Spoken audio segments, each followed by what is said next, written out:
ज़ैनब के पापा ने भी पतंग उड़ाई।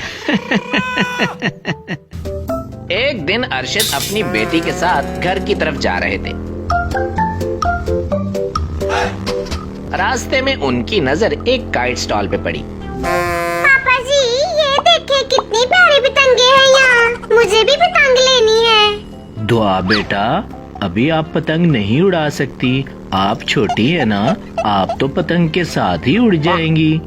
पापा जी, आप मुझे हमेशा ही ऐसे कह के टाल देते हैं, मगर आज मैं पतंगे लेकर ही घर जाऊंगी। दुआ के जिद करने के बावजूद उसके अब्बू उसे घर ले आए। वो रोती अंदर चली गई।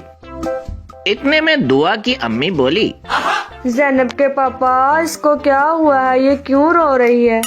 अरे बेगम, कुछ भी नहीं, पतंग लेने की जिद कर रही थी, मैंने नहीं लेकर दी तो ऐसे ही रोने लग गई।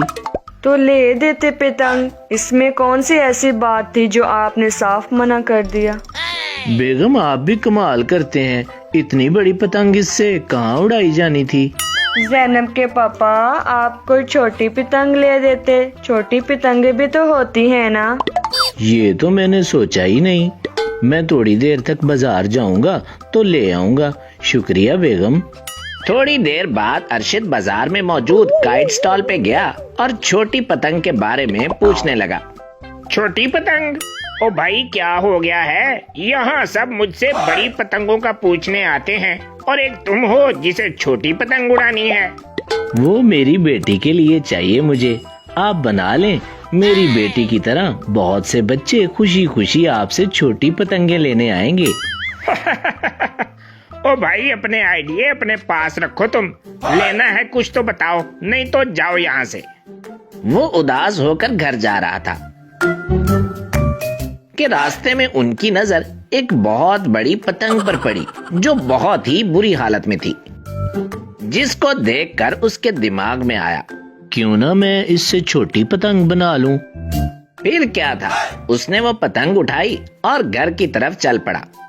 घर आकर उसने बड़ी पतंग को काट कर छोटी पतंग बना ली और अपनी बेटी को दिखाई। दुआ पतंग देखकर बहुत खुश हुई। यस, वाव, मजा आ गया पापा जी। अरे वाह ज़ैनब के पापा, आपने पतंग बनाना कहाँ से सीख ली?